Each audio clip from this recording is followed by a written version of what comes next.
안녕하세요. 친구 따라 강남 간다는 말이 있는데 진리의 말씀 따라 전주에서 춘천까지 오가며 기쁘고 행복하게 신앙하고 있는 이혜안 권사입니다. 증축되는 현장에 잘 가보지는 못해도 이곳에서 완공될 성전을 위해 기도로 돕는 일꾼이 되겠습니다. 오늘 말씀의 제목은 좋은 눈을 가지고 있으면 행복합니다입니다. 하나님의 말씀을 봉독함으로 하나님의 말씀을 선포하겠습니다. 민수기 13장 25절부터 29절까지 말씀입니다. 40일 동안 땅을 정탐하기를 마치고 돌아와 바란 광야 가데스에 이르러 모세와 아론과 이스라엘 자손의 온 회중에게 나아와 그들에게 보고하고 그 땅의 과일을 보이고 모세에게 말하여 이르되 당신이 우리를 보낸 땅에 간즉 과연 그 땅에 젖과 꿀이 흐르는데 이것은 그 땅의 과일이니이다. 그러나 그 땅 거주민은 강하고 성읍은 견고하고 심이 클 뿐 아니라 거기서 아낙 자손을 보았으며 아말렉인은 남방 땅에 거주하고 헤딘과 여부스인과 아모리인은 산지에 거주하고 가나안인은 해변과 요단가에 거주하더이다. 아멘. 여러분, 행복한 모든 사람은 좋은 눈을 가지고 있습니다. 좋은 눈을 가진 사람은 남들이 보지 못하는 특별한 것을 봅니다. 그 속에서 사람은 알 수 없는 놀라운 은혜와 은총이 역사하는 법입니다. 자, 말씀의 제목을 읽어보세요. 시작. 본문을 잊어버려도 좋고 다 잊어버려도 좋은데 말씀의 제목은 기억하고 계셔야 합니다. 좋은 눈을 가지고 있으면 행복합니다. 자, 마태복음 6장 21절로 말씀을 보겠습니다. 너의 보물이 있는 그곳에는 내 마음도 있느니라. 예수님께서 보물에 관한 말씀을 하십니다. 보물이 있는 곳에 너의 마음도 있다. 자, 보물이 여기 있는데 여기에는 뭐도 있느냐? 너의 마음도 있다 이겁니다. 그럼 제가 한번 이렇게 말씀드려 보겠습니다. 너의 마음이 있는 곳에 너의 보물도 있느니라. 혹시 와닿습니까? 아니면 와닿지 않습니까? 아니면 뭔 말인지를 모르겠습니다. 예수님께서 너의 보물이 있는 곳에 너의 마음도 있다. 이건 근본적으로 사람은 보물에 이끌리는 존재다. 그걸 바탕으로 말씀하시는 겁니다. 근데 이것은 네 마음이 있는 곳에 네 보물이 있다. 이래도 하등의 상관이 없습니다. 근데 사람이 연약해서 보물에 집착하고 사니까 너의 보물이 있는 곳에 네 마음도 있어.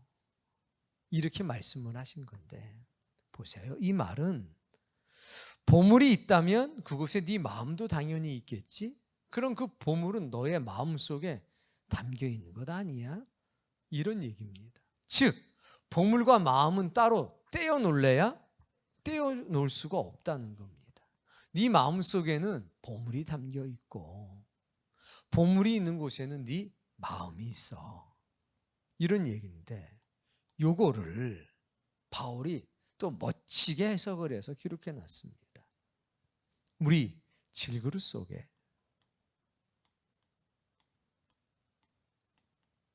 뭐가 담겼다고 그랬냐면 보배가 담겼다라고 했습니다. 보배가. 질그릇 속에 보배가 담겨 있다. 예수님은 보물이 있는 곳에 너의 마음도 있다. 네 마음 속에는 보물이 담겨 있다. 이렇게 말씀을 한 겁니다. 그리고 나서 22절 말씀이 시작되는데 여기서부터 이제 헷갈리기 시작합니다. 22절. 눈은 몸의 등불이니 그러므로 내 눈이 성하면 온몸이 밝을 것이다. 봄을 얘기하시다가 갑자기 무슨 얘기하시냐? 눈을 얘기합니다. 그러더니 눈 얘기하시다가 갑자기 또 몸 얘기를 하십니다. 눈이 밝으면 몸도 밝다. 몸은 인생을 상징하는 겁니다. 밝다는 것은요, 행복하다는 겁니다. 야, 네 몸이 밝아. 네 인생이 밝아. 네 인생이 행복해. 이런 얘기겠죠. 아니, 뜬금없이 봄을 얘기하시다가 왜 갑자기 눈 얘기를 하십니까? 여기서 두 종류의 사람이 생깁니다. 계속 봄을만 생각하는 사람. 앞에 거 다 잊어버리고 이제 눈만 생각하는 사람. 두 종류의 사람이 있고, 아주 특별한 사람들은 이제 눈과 보물의 연관성을 생각하는 사람이 있습니다. 여러분들 같은 사람이죠. 지성도 발달되어 있고 믿음도 발달되어 있고 영성도 발달되어 있어서 어떤 말씀이든지 허투루 보지 않고 그 의미를 마음속에 새기는 사람, 바로 누굽니까? 누구라고요? 나라고. 이야, 이 얘기는 뭐냐? 눈이 밝으면 네 몸도 밝다. 근데 이 눈을 뭐라고 얘기했습니까? 등불? 눈은 몸의 등불이니 눈이 성하면 온몸이 밝을 것이다. 네 눈이 등불이란 얘기는 무언가를 볼 수 있게 된다는 겁니다. 눈에 등불이 있는 사람은 보물을 볼 수 있다는 겁니다. 네 눈이 보물을 볼 수 있는 눈이라면 네 인생은 행복할 거야. 네가 비록 질그릇 같아도 그 안에 보배를 담겠지. 네 눈이 보물을 볼 수 있다면 아마도 네 마음에는 그 보물이 담겨 있겠지. 이런 말씀입니다. 23절 말씀. 눈이 나쁘면 온몸이 어두울 것이니 그러므로 내게 있는 빛이 어두우면 그 어두움이 얼마나 더하겠느냐. 눈에 이 등불과 같은 눈이 있는가 하면 이 등불이 꺼져서 아주 캄캄한 눈도 있다는 겁니다. 그럼 불행한 겁니다. 여러분, 좋은 눈은 등불과 같은 눈이고 좋은 눈은 보물을 볼 수 있는 눈입니다. 오늘 여러분이 그 눈을 갖기를 바랍니다. 바울이 이 질그릇에 보배를 담았다. 이 얘기가 뭡니까? 이 보배는 예수 그리스도입니다. 우리 인생의 가장 귀한 보배, 보물, 예수 그리스도입니다. 그분 안에 있는 생명, 그분 안에 있는 신성함, 그것을 볼 수 있는 사람은 그분을 내 마음속에 모시고 살게 되는 법입니다. 그런데 그분의 거룩함과 신성함을 모르게 되면 마음에 담을 수가 없을 것입니다. 네 눈이 등불과 같아서 그 보물을, 예수 그리스도라고 하는 보물을, 부활이라고 하는 하나님의 나라라고 하는 보물을 볼 수 있으면 네 마음에는 그 보물이 담겨 있겠지. 그러면 너는 행복한 사람이지. 그러나 네가 그 보배로운 보물을, 부활의 역사를, 생명의 역사를, 하나님 나라의 역사를 볼 수 없다면 그 보물은 네 마음속에 담겨 있지 않겠지. 그러면 넌 참 불행한 사람이 될 거다.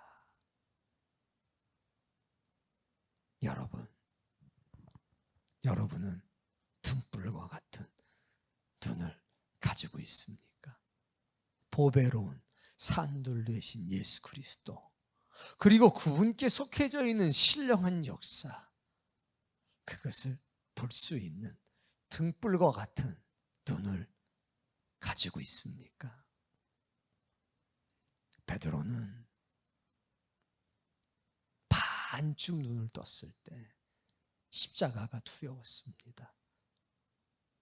예수님과 한편이 돼서 그 십자가에 매달려 죽게 될까 봐 두려웠습니다. 그래서 도망갔습니다. 마음으로는 예수님 곁에 있고 싶었지만 자신도 모르는 사이에 도망가 버리고 말았습니다. 그런데 온전한 등불과 같은 눈을 갖게 된 뒤에 십자가 보고서 십자가를 향해 달려갑니다. 그리고 십자가에 매달리는 순간 이렇게 얘기합니다. 주님께서 이 십자가를 온전히 지셨으니 나 같은 죄인이, 나같이 허물 많은 사람이 어찌 이 십자가를 바로 질 수 있으리요. 나는 거꾸로 십자가에 못 박아 주시오. 거꾸로 십자가를 진 겁니다. 예수님을 따르던 여인들이 있었습니다. 제자들도 도망을 가고 있는데 그들은 도망가지 않고 끝까지 예수님의 곁을 지킵니다. 그들은 좋은 눈을 가지고 있었습니다. 예수님과 함께 있어서 받게 될 불이익이 보이질 않았습니다. 생명 되신 예수님, 그분을 지나치게 사랑했기 때문에 그분밖에 아무것도 안 보였습니다. 그래서 끝까지 예수님과 함께 할 수 있었던 겁니다. 그게 복된 사람입니다. 노아를 아십니까? 노아는 방주를 줬습니다. 근데 그 방주가 숙제, 짐, 과제물이 아니었습니다. 무슨 얘기냐? 이 숙제만 빨리 해놓고 나가서 게임해야지. 청소 빨리 해놓고 나 나가서 놀아야지. 그러면 방 청소하는 거, 공부하는 게 뭐냐? 끝내야 될 과제고 숙제고 짐이라는 겁니다. 마음은 어디가 있느냐? 이미 다른 곳에 가 있습니다. 빨리 이거 하고 저쪽으로 가야지. 노아는 방주 짓는 게 과제나 숙제가 아니었습니다. 짐이 아니었습니다. 빨리 방주 짓고서 내가 이 일을 해야 되겠다. 그게 아니라 방주 짓는 것 자체가 목적이었습니다. 왜? 방주를 볼 때마다 살아계신 하나님이 보였기 때문입니다. 그는 좋은 눈을 가지고 있었던 겁니다. 방주가 가지고 있는 신성함을 보게 됐다는 겁니다. 이 자리에 예배하는 여러분도 마찬가지입니다. 여러분, 지금 여러분의 마음속에 예배 끝나고 빨리 가서 이 생각이 있으면 여러분 눈이 반쯤 열린 사람입니다. 예배 그 자체가 목적이어야 합니다. 지금 하나님의 신성함을, 하나님의 나라의 거룩함을 보셔야 합니다. 그럼 예배 끝나고 뭐 할 생각 없습니다. 왜? 예배 자체가 내 인생의 목적이니까. 노아는 방주 짓는 것 자체가 목적이었습니다. 365년 동안 방주를 졌어도 노아는 문제가 안 됩니다. 왜? 이 방주 짓는 것을 끝내고 다른 할 일이 있는 게 아니라 방주 짓는 것만이 유일한 삶의 목적이었기 때문에 그렇습니다. 여러분, 예배하는 것이 여러분의 인생의 목적이 되어야 되고 하나님의 나라가 여러분의 인생의 목적이 되어야 합니다. 주님의 거룩함과 주님의 부활과 주님의 신성함이 여러분 눈앞에 보이는 유일한 것이 되셔야 합니다. 베드로가 왜 십자가를 향해서 나갈 수 있었느냐? 반쯤 눈이 열렸을 때는 죽음이 보였고 고통이 보였습니다.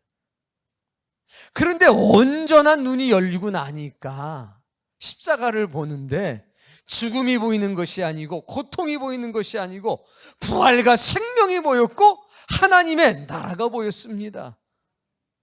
그러니 망설임이 없이 십자가를 향해서 나아갈 수 있었고 심지어는 그 십자가를 거꾸로 줄 수가 있었던 겁니다. 오늘 여러분들에게 그 좋은 눈이 열리기를 바랍니다. 그럼 목사님, 그런 눈은 보물을 볼 수 있는 그런 눈은 어떻게 생기는 걸까요? 성경에 보니 이런 말씀이 기록되어 있습니다. 시편 19편 8절 말씀에 보니까 읽어보세요. 여호와의 교훈은 정직하다. 그래서 마음을 기쁘게 한다. 하나님의 가르침은 우리의 마음을 기쁘게 한다는 겁니다. 그게 어떤 교훈이든지 하나님의 교훈이 내 마음으로 들어오면 내 인생은 즐겁습니다. 요나의 교훈이든 아브라함의 교훈이든 무엇이 됐든지 하나님의 교훈은 우리를 기쁘게 합니다. 두 번째, 여호와의 계명은 순결하여 눈을 하나님의 계명, 지켜야 되는, 반드시 지켜야 되는 명령. 하나님의 명령은 내 눈을 밝게 한답니다. 좋은 눈을 갖게 한답니다. 여러분이 좋은 눈을 갖기를 원하면 지켜야 될 하나님의 명령들, 그것들을 자꾸 여러분의 인생 속에 담아 놓으시기를 바랍니다. 아브라함이 길을 떠납니다. 갈대와 우르에서 가나안 땅까지 대략 1600km가 넘습니다. 지금이야 자동차도 있고 비행기도 있어서 1600km가 멀기는 하지만 가려면 갈 수 있는 자리. 그러나 아브라함의 시대에 1600km가 넘는 그 길은 두벅두벅 걸어서 가야 되는 멀고도 먼 여정이었습니다. 잘 살고 있는데 하나님께서 아브라함에게 떠나라. 떠나면 보이리라. 갈대와 우르 땅, 아주 풍요로운 땅입니다. 하란 땅, 아주 물이 많고 풍요로운 땅입니다. 하나님의 명령을 따라 가나안으로 남아하는데 그거 아십니까? 하란 땅에서부터 계속 걸어 내려오면 내려올수록 점점점 황무지, 광야, 돌만 많은 곳을 만나게 됩니다. 만약에 아브라함이 환경을 보면서 생각했더라면 이거 이상한데, 아니 젖과 꿀이 흐르는 땅을 주셔야 되는데 내가 살던 곳보다 물도 없고 내가 살던 곳보다 척박한 땅이 점점 내 눈앞에 펼쳐지네. 한 며칠 더 가면 좋아지겠지. 아니요. 시간이 흐르고 점점점 깊숙이 들어가면 들어갈수록 더 메마른 땅입니다. 하나님의 도우심이 없이는 살아갈 수 없는 척박한 땅을 만나게 됩니다. 그러나 아브라함은 흔들리지 않았습니다. 그는 좋은 눈을 가지고 있었기 때문입니다. 환경을 본 것이 아니라 하나님의 계명, 명령을 받기 때문입니다. 이곳이 어떤 곳이냐, 이게 중요한 것이 아니라 하나님이 가라고 그러셔서, 하나님이 보이셔서 환경은 문제가 되지 않았다는 겁니다. 예수님께서 제자들을 부르실 때를 보십시오. 뭐라고 그러셨느냐? 나를 따르라. 계약하자 안 그러셨습니다. 나를 따르라. 그리하면 내가 너를 사람 낚는 어부로 만들어주겠다. 자, 계약서 쓰자. 일단 수습기간에는 월 150이다. 수습기간이 끝나면 그때부터는 월 300을 주고 매해 7% 올려줄게. 이런 거 없었습니다. 그냥 나를 따르라 했을 때 모든 것을 던져버리고 주님을 따랐습니다. 좋은 눈을 가지고 있었다는 겁니다. 예수 그리스도 안에 있는 부활, 예수 그리스도 안에 있는 생명, 예수 그리스도 안에 있는 하나님의 나라를 본 겁니다. 그러니까 모든 것을 버리고 주님을 따라갈 수 있었습니다. 낮이나 밤이나 비가 오나 떼약빛이 내리나 상관이 없었습니다. 주님이 목적이었기 때문에 주님 곁에 머무른 겁니다. 그들에게 계명이 있었습니다. 하나님의 생명의 말씀이 있었다는 겁니다. 오늘 여러분도 이런 좋은 눈을 갖기를 바랍니다. 계명이 없는 자는 눈이 어두운 자입니다. 하나님의 명령과 상관없이 살아가는 사람은 눈이 어두운 사람이라서 그의 인생이 행복할 수가 없습니다. 항상 캄캄해서 어디로 나아가야 될지를 알 수가 없는 겁니다. 그러나 계명을 받아서 그 눈이 등불과 같은 사람은 보물을 보게 되고 그 보물에 자신의 마음이 항상 담겨 있고 그 보물을 질그릇과 같은 나의 마음속에 나의 육체 속에 담고 살아가니 오늘 그 놀라운 은혜와 복을 여러분이 다 누리시기를 바랍니다. 좋은 눈을 가진 사람은 행복합니다. 행복한 모든 사람은 좋은 눈을 가지고 있습니다. 이 영적인 원리를 잘 마음속에 담아두십시오. 오늘 성경 본문에 이런 사람이 등장합니다. 본문 읽어봅시다. 12 부족 중에서 한 명씩을 뽑아서 가나안 땅을 40일 동안 염탐을 시켰습니다. 자, 40일을 정탐하고 12명이 돌아왔습니다. 26절. 장소가 어디냐? 가데스 바데아라고 하는 바람 광야입니다. 족이란 얘기죠.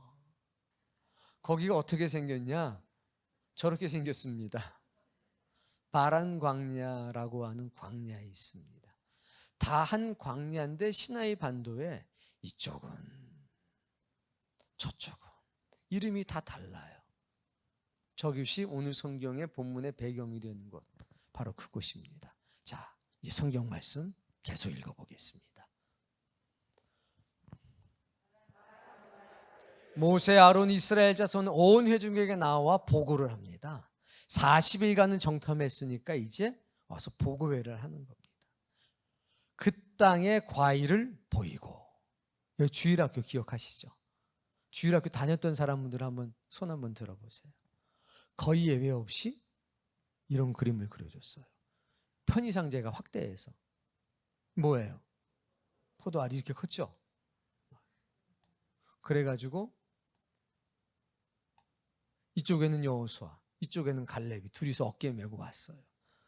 이야, 알고 봤더니 그렇지가 않아요. 이런 게 아니라 뭐예요?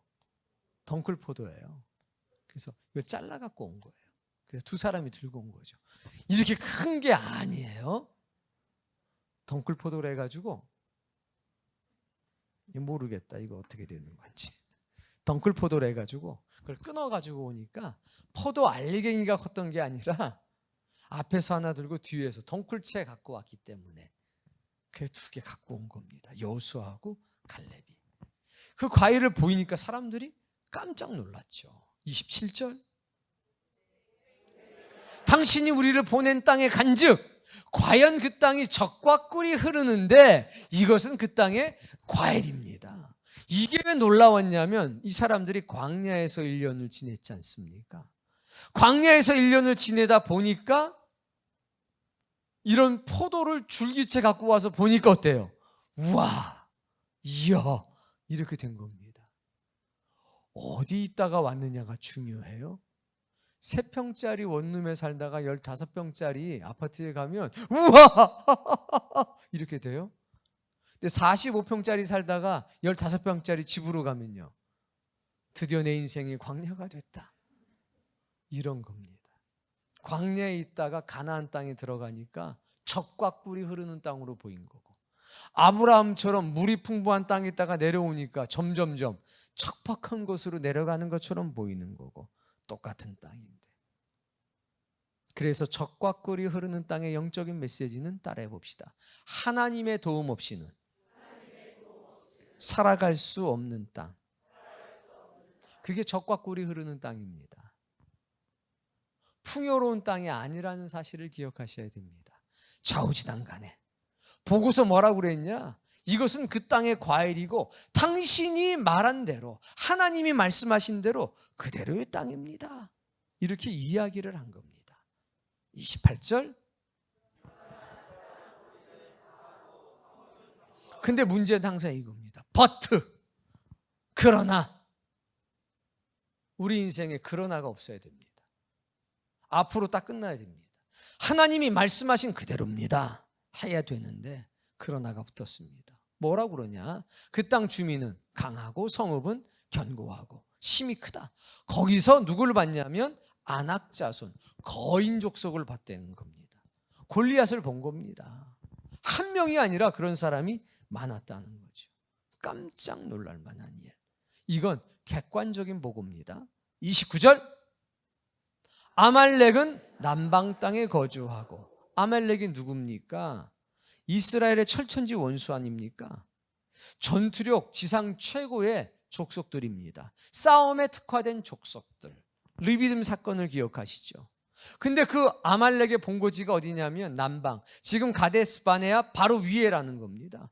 가나안 길목 아래쪽에 이 사람들이 살고 있어서 가나안 땅으로 들어가려면 먼저 아말렉과 싸워서 이겨야 되는데 이건 불가능합니다.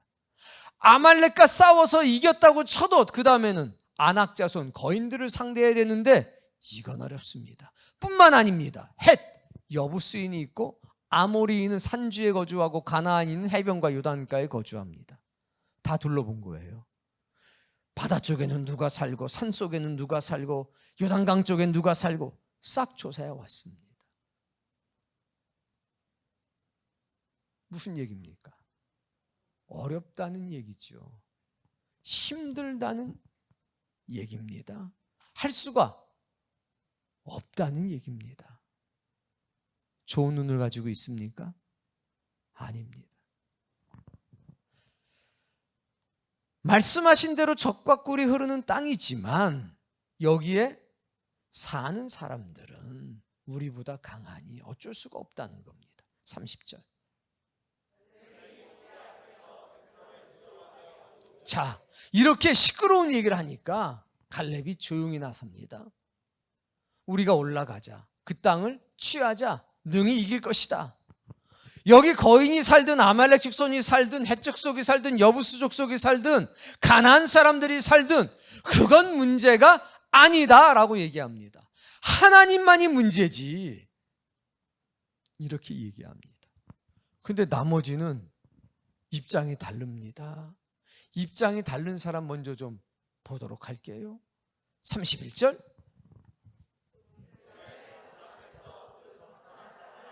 자, 뭐 하기 시작합니까? 악평합니다. 조금 전에는 뭐라고 그랬습니까? 젖과 꿀이 흐르는 땅이라고 그랬는데 지금은 악평합니다. 올라가기 싫다는 거죠. 갑자기 입장을 바꿉니다. 그 땅은 저주받은 땅입니다. 젖과 꿀은 어디 갔는지 모르겠습니다. 우리가 두루다니며 정탐한 땅은 그 거주민을 삼키는 땅이다. 그 땅에 살게 되면 그 땅 주민들은 다 그 땅에 삼켜 받아가지고 질병에 걸리게 됩니다. 기형아가 나오게 됩니다. 먹고 살 게 없습니다. 악평하기 시작해요. 갑자기. 뒤에 말씀, 거기서 본 모든 백성은 신장이.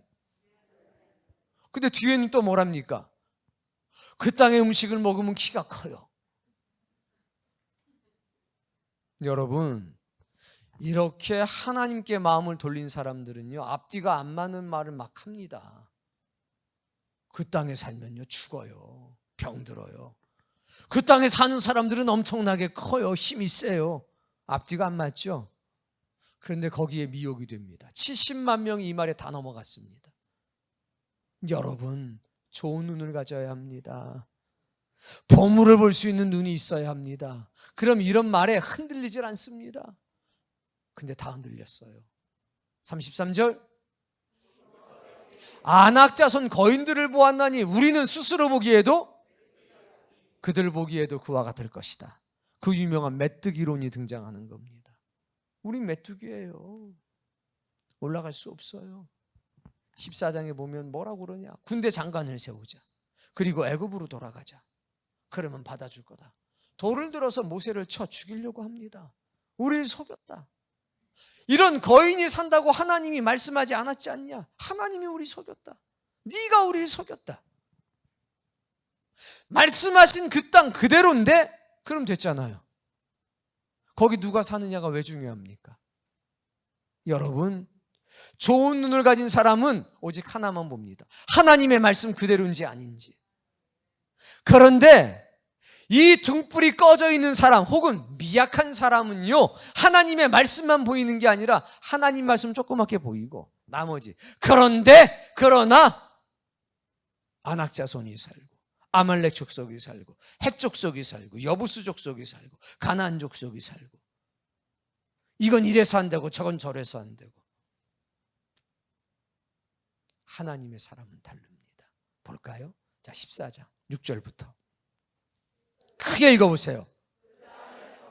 눈의 아들 여호수아와 자기들의 옷을 찢고, 너무 분하고 억울했습니다. 옷을 찢습니다. 왜?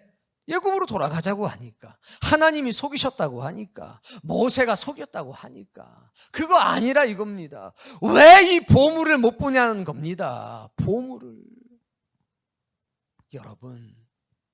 여러분의 인생의 광야? 아닙니다. 여러분의 인생이 적과 꿀이 흐르는 땅입니다.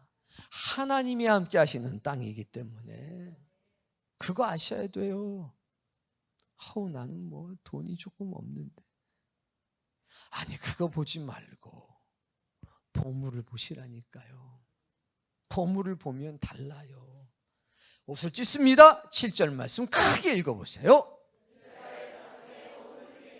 우리가 정탐한 땅은 어떤 땅? 아름다운 땅이다. 여러분의 인생은 아름답습니다. 누가 뭐라 그래도 하나님께서 여러분 광야 같은 인생, 물된 동산으로 만드실 겁니다. 그게 하나님의 신실하신 약속 아닙니까? 지금 안 그런데요? 끝을 봐. 하나님 이야기의 끝을 봐야죠. 과정을 보지 말고 끝을 보셔야 합니다. 사막을 물된 동산으로 만들 것이라 말씀하지 않았습니까? 예수 그리스도를 만난 모든 사람들, 이 질그릇의 보배를 가진 사람들, 보물을 마음속에 담은 사람들은 그렇게 살지 않았습니까? 나는 지금 하나님의 영광과 의로움이 가득한 새하늘과 땅을 바라보노라. 누가 얘기한 겁니까? 베드로. 많은 믿음의 사람들이 하나님의 나라를, 천성은 멀리서 바라봤습니다. 그리고 순교의 길을 과감하게 걸어갔습니다. 죄 많은 여인이 예수님께 향유를 부었습니다. 엎드려서 그 발에 입을 맞추고 자신의 눈물로, 자신의 향유로, 자신의 머리카락으로 주님의 발을 닦습니다. 사람들은 다 손가락질했습니다. 그러나 그 여인은 말합니다. 난 주님 안에 있는 신성을 보았습니다. 주님은 내 생명이십니다. 이렇게 하지 않고는 내가 견딜 수가 없습니다. 좋은 눈을 가진 거 아닙니까? 봐야 될 것을 본 거 아닙니까? 오늘 여러분들에게 그 눈이 열리길 바랍니다. 우리가 정탐한 땅은 심히 아름다운 땅이라. 하나님이 말씀하신 그대로입니다. 8절 말씀. 자, 중요한 거죠. 아낙 자손이 문제가 아닙니다. 아말렉이 문제가 아닙니다. 군대가 문제가 아닙니다. 하나님이 우리를 기뻐하시면, 우리를 그 땅으로 인도하여 들이시면 그 땅을 우리에게 주실 겁니다. 이는 과연 적과 꿀이 흐르는 땅입니다. 19절 말씀. 뭐 하지 말라? 여호와를 거역하지 말라. 또 그 땅 백성을 두려워하지 말라. 왜 너희들의 눈에는 좋은 게 안 보이냐? 왜 너희들의 눈에는 보물이 안 보이냐? 이 보물은 하나님의 계명으로 보이는 겁니다. 은혜와 진리 가운데서만 보이는 겁니다. 근데 우리의 보통의 일상의 눈은요, 거인이 보입니다. 아말렉이 보입니다. 장애가 보입니다. 내 형편이 보입니다. 그런데 이 좋은 눈을 갖게 되면 그런 게 안 보이는 게 아니라 하나님이 더 크게 보이니까, 하나님이 우리를 기쁘게 여겨주신다면 우리를 거기로 인도하여 갈 것이고 그 땅을 우리에게 주실 겁니다. 그걸 누가 맡겠습니까? 아니, 방주를 내가 어떻게 줘? 내가 나 배 지어본 적도 없는데. 그게 짐이 되고 숙제가 되면 눈앞이 캄캄합니다. 그런데 그게 하나님의 은혜면, 그게 하나님의 은총이면 방주 짓는 것 자체가 그렇게 즐거울 수가 없습니다. 50년이 흘러도 괜찮고 100년이 흘러도 괜찮고 300년이 흘러도 괜찮습니다. 그것 자체가 즐거움이니까. 주님의 뒤를 따라갈 땐 주님만 보이면 됩니다. 그럼 물도 문제가 안 돼서 걸어갑니다. 십자가도 문제가 안 돼서 그냥 따라갑니다. 그런데 딴 게 보이기 시작하면, 주님을 내 시선에서 놓치게 되면, 모든 것이 은혜라는 고백이 사라지면 그때부터 가라앉게 되는 겁니다. 사랑하는 성도님, 두려워하지 마십시오. 그들의 보호자는 그들에게서, 여호와는 우리와, 그들을 두려워하지 말라. 제일 중요한 거 뭐냐? 동행입니다. 누구랑 동행하는 겁니까? 하나님과 동행하는 겁니다. 그러면 아무 문제가 없다는 겁니다. 사랑하는 성도님, 오늘 여러분은 어떤 존재입니까? 오늘 여러분의 눈에는 무엇이 보입니까? 지금 내 옆에 있는 사람, 질그릇 속에 보배를 가진 겁니다. 질그릇은 깨어지기 쉽습니다. 질그릇은 때때로 뭐가 닿거나 문지르면 훅 떨어지기도 합니다. 목사님 코팅하면 되잖아요. 옛날 질그릇은 구약 시대만 해도 코팅이 안 됐지요. 근데 거기 뭐가 있습니까? 보배. 질그릇이 깨져도 괜찮습니다. 보배가 드러날 겁니다. 질그릇에 흙이 쓸려와도 괜찮습니다. 그럴수록 보배가 드러날 겁니다. 그래서 약할 때 강함이 나타난다는 겁니다. 여러분, 좋은 눈을 갖기를 바랍니다. 그러면 전혀 다른 세상이 열립니다. 지금 내 옆에 앉아있는 사람, 질그릇입니다. 그러니까 약점이 많고 보잘것이 없습니다. 거기다가 아무리 모피코트 입어도 소용없습니다. 모피코트 입은 질그릇입니다.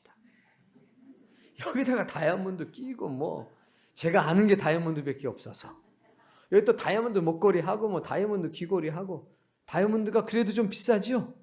예, 비쌀 것 같아요. 괜찮아요. 다이아몬드 반지 끼고 목걸이 한 귀걸이 한 질그릇입니다. 거기다 뭐를 해도 질그릇입니다.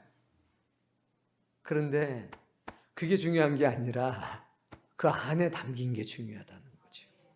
질그릇이니까 시끄럽지요. 질그릇 시끄러워요. 시끄러운 거예요, 여러분들이. 모이면 시끄러워요. 중요한 건 거기 보배가 담겨 있다는 거.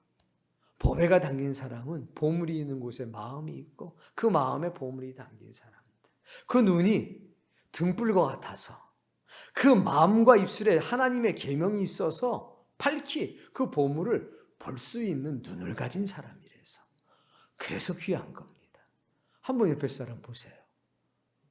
질그릇이다를 보시면 안 돼요. 봤더니 보배가 있는지를 보셔야 돼요. 보배만 있으면 따봉입니다. 그런데 보배가 없으면 아무 소용이 없다는 겁니다. 기억하세요. 나는 좀 뚱뚱한 질그릇, 나는 좀 마른 질그릇, 나는 좀 배운 질그릇, 나는 좀 못 배운 질그릇, 나는 좀 젊은 질그릇, 나는 좀 나이가 든 질그릇. 그런데 결론은 뭡니까? 질그릇이에요. 자랑할 게 없다는 겁니다. 보배가 있다는 것을 자랑하십시오.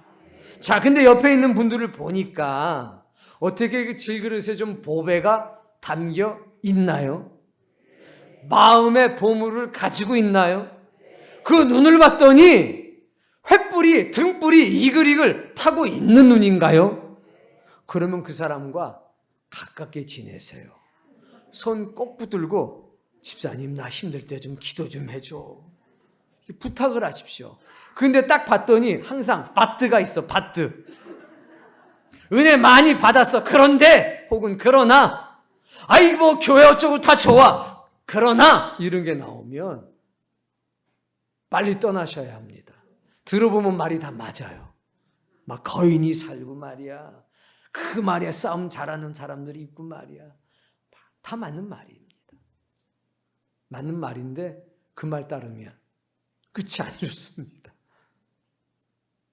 하나님이 동행하시면, 하나님이 우리와 함께 하시면, 하나님이 우리를 기뻐하시면 우리를 인도할 것이고 이 땅을 우리에게 줄 것이라. 그것을 선포하고 선언할 수 있는 믿음의 사람들이 다 되시기를 바랍니다. 기억하십시오. 우리는 땅에 살아가지만 하늘로 돌아갈 사람들입니다. 우린 흙으로 만들어졌지만 신에게로 돌아갈 사람입니다. 우리는 이 땅에 매여 사는 사람이 아니라 은혜와 진리에 매여져 살아가는 사람이라는 것을 잊지 말고 기억하십시오. 하나님의 계명은 우리를 힘들게 하는 것이 아니라 우리를 살아나게 한다는 것을 기억하십시오. 눈에 보이는 것이 다가 아니라는 것을 명심하십시오. 나의 정체성을 스스로 증거하고 살도록 하십시오. 선동하는 땅의 소리에 마음을 빼앗기지 마시고 우리를 영생으로 인도하는 하늘의 소리에 귀를 기울이면서 하나님이 우리를 기뻐하시면 우리를 인도할 것이고 이 땅은 우리에게 줄 것이라 믿음 안에 선포하며 사시는 하나님의 사람들이 다 되시기를 주의 이름으로 축복합니다.